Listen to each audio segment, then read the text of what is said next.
Tonight we're going to tell you some stories. Really unsettling ones. You know those times when you're camping alone, maybe at night, and that peaceful feeling just shifts. It turns into something darker, real fear. Yeah, exactly. And the stories we have tonight, they come from first-hand accounts.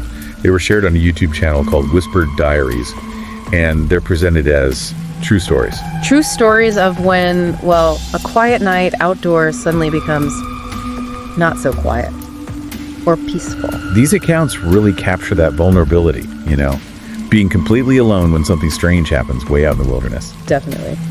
So we've picked out 3 different narratives for you. Each one kind of highlights that feeling of being exposed, deep in nature, miles from help, when the dark feels like it's hiding something. Mm-hmm. Let's get into the first one. This account is from a hiker, Jake, up in Washington State. Okay, so Jake sounds like he knew what he was doing. An experienced backpacker, out for several days in early fall. He had all the right gear, prepared for things, and was just, enjoying the solitude. Said he hadn't seen anyone for 2 whole days. Right, completely immersed. But then, day 3 hits. He's hiking, maybe 4 hours into a 6-mile trek to the next campsite, and suddenly, he's not alone anymore. He sees a man walking towards him on the trail. Just a quick nod, a smile maybe. Seems normal enough for the backcountry. Fleeting. Except, there was something immediately off, something Jake noticed right away. The gear, or lack of it. Exactly. This guy had absolutely no gear, no backpack, no water, nothing. Just like a long-sleeve shirt and hiking pants. Which, that far out, makes 0 sense. It's just wrong. Instantly raises a red flag. And it gets weirder as they pass each other. Jake kind of instinctively looks back. And the other guy does too. Yeah, just this brief look between them. But in that isolated place, it felt heavy, significant. Jake tried to brush it off, maybe thought there was a hidden campsite close by or something. But you can get that image of the man with no gear stuck with him. Well, our brains try to find explanations, right? Yeah. Especially when something feels really out of place. And when those explanations don't quite fit, that's when the unease starts creeping in. So Jake gets to where he planned to camp, but it's not great. Not some scenic view. It's this small, kind of closed-in spot, woods all around, not much visibility. Right, and those confined spots can make you feel even more vulnerable when you're alone. Not like an open area where you can see around you. He's tired, sets up his tent. That weird encounter is still buzzing in the back of his mind. He's trying to relax, watching the last light fade.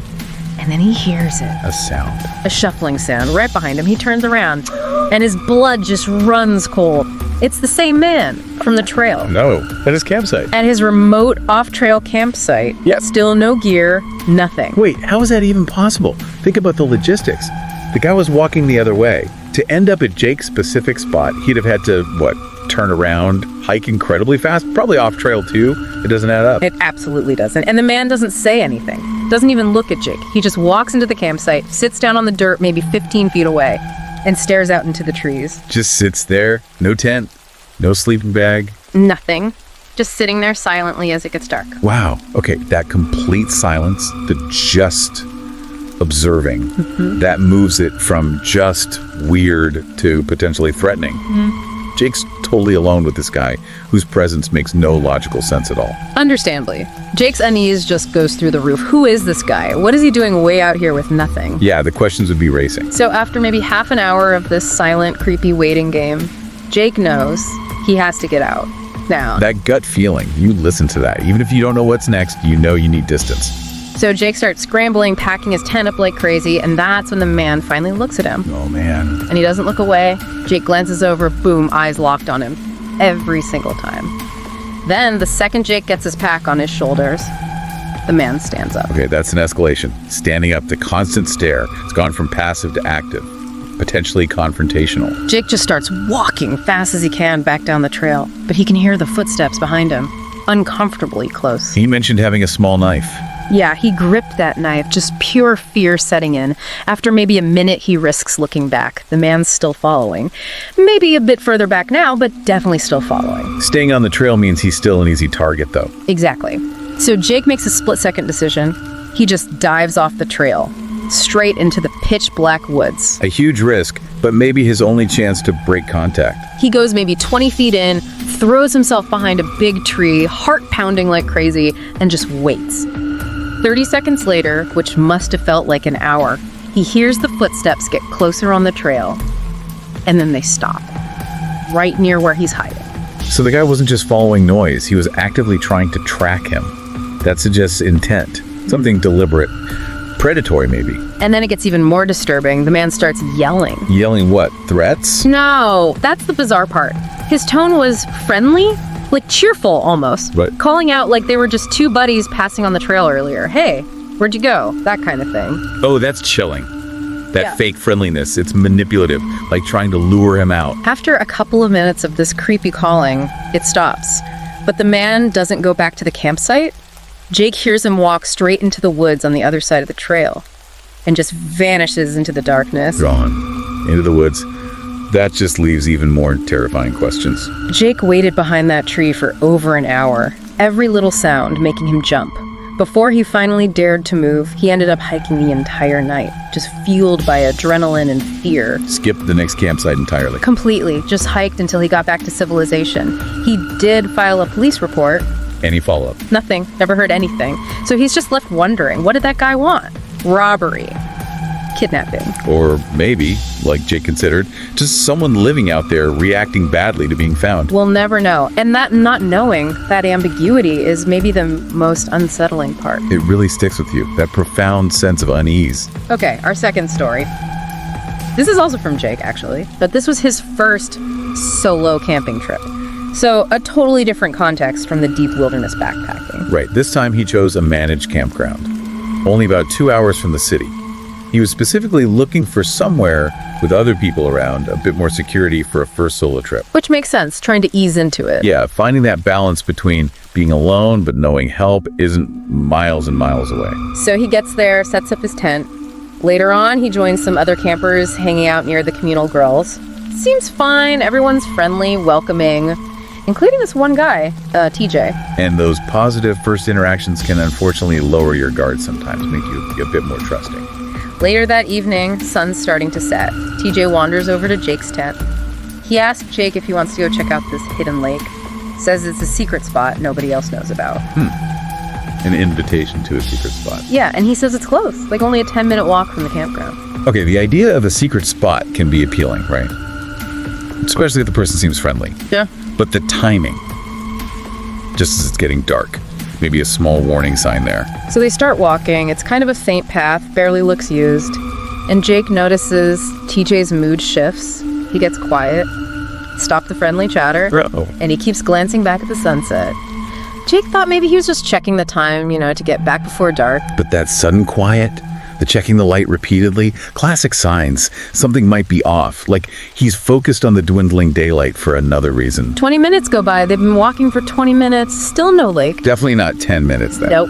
And Jake's feeling really uneasy now. He decides, okay, time to turn back.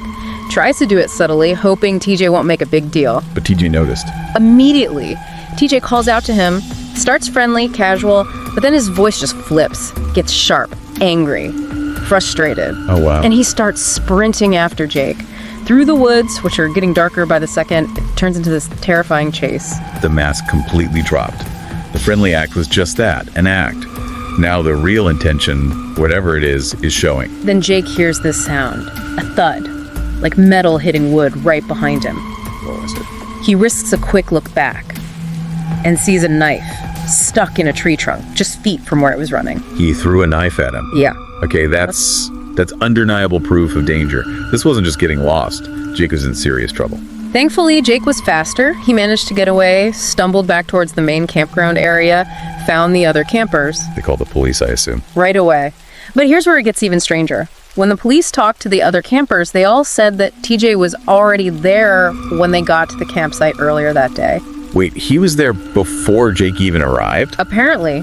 And when they looked around, searched the area, they couldn't find any sign that TJ even had a tent set up. Anywhere. So he wasn't really a camper then. No gear, no tent, just hanging around the campground. That's incredibly suspicious. It suggests he wasn't there for camping at all. The theory is pretty chilling, that Jake was targeted. Maybe because he was alone, maybe seemed inexperienced being his first solo trip. Makes sense. An easier target, potentially. He got incredibly lucky escaping. We don't know what TJ's plan was after the hidden lake lie. Yeah, that's a really scary thought. It just shows danger can be present even in places that feel relatively safe, like a managed campground. And it hammers home how important it is to trust your gut, even if someone seems friendly at first. Absolutely. Okay, on to our third story tonight. This one happens in Montana. Someone was camping, using their truck camper, on some remote public land. Truck camping, right. So a bit more solid shelter than a tent, but still very isolated depending on the location. And this location was definitely remote. They'd actually had truck trouble earlier that day, which meant they got to their chosen campsite really late. Like, last light was basically gone. Arriving somewhere remote and unfamiliar after dark? Yeah, that immediately ramps up the vulnerability factor. You can't see your surroundings properly. Everything feels more intense. So they finally get parked. It's a little grassy clearing, end of maybe a quarter-mile dirt track. Made sure the truck was facing out towards the exit. Smart move. Always know your exit. It's late, maybe 11, maybe midnight. They finally climb into the camper, ready to just crash. That feeling of being the only vehicle alone at the end of some dark track. You can picture the scene. It's already tense. They were only in there for a minute or two. Suddenly, headlights blast through their window coverings. Oh, wow. Someone else arrived. Another vehicle, yeah. An old, rusty-looking truck. And it didn't just pull in to camp nearby. It pulled up and stopped right at the entrance to the clearing, directly facing their camper. Blocking the exit. Completely blocking the only way out. Okay, that's not normal camping behavior. Yeah. That's deliberate obstruction. Immediately suspicious. Sends up major red flags. The person telling the story just felt this wave of dread, like a really strong gut feeling. This is wrong. This is bad. You listen to that feeling. Always. A few minutes pass, just silence. Tense silence. Then the headlights on the rusty truck flick off, and two figures get out into the darkness. Couldn't see them clearly, I imagine. No, just silhouettes against the dim light, relying purely on instinct at this point. And the fear of the unknown in that situation is huge. The two men start walking towards the camper, purposefully, and the narrator catches a glimpse of something in one man's hand. Can't be sure, but it looks like maybe a crowbar or some kind of heavy tool. A tool like that that strongly suggests a threat.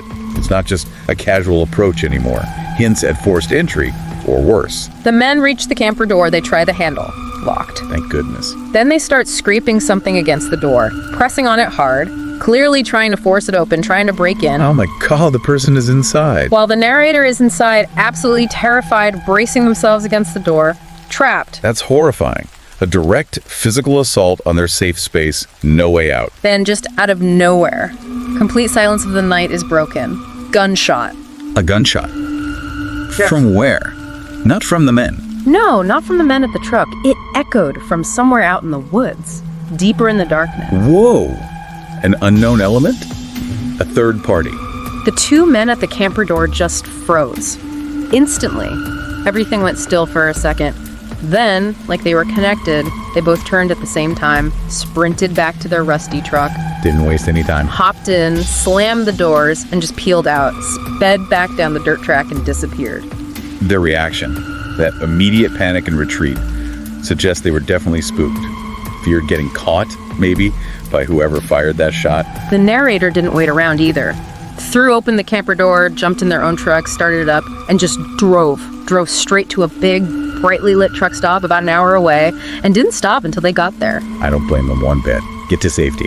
Process later. But what actually happened out there, it's total mystery. Yeah, who fired the shot? The narrator wonders, could it have been a hunter? Or maybe another camper hidden somewhere nearby who saw what was happening. Fired a warning shot, perhaps? It seems unlikely given how remote it was, but it's maybe the only explanation that offers any kind of comfort, thinking someone intervened. But the fact that there's no clear answer, just those lingering questions, Yeah. it really amplifies how unsettling the whole thing was. Were they just randomly targeted? Did they narrowly escape something truly terrible? Was there really someone watching out for them in the woods? That uncertainty is chilling, leaves you feeling incredibly vulnerable. Yeah, all three of these accounts, they're different, but they definitely share that common thread, don't they? That deep, unsettling feeling of vulnerability and fear. when you're solo camping at night and something unexpected, something dangerous happens. Absolutely. They really highlight the risks you take being alone in remote places. Help is far away.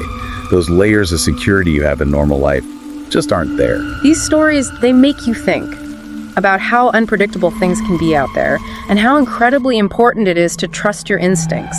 When something feels wrong, especially in a place like that, you have to listen to it. You really do. That gut feeling, our intuition, it often picks up on subtle danger cues way before our conscious mind does. Learning to recognize that feeling and, more importantly, act on it.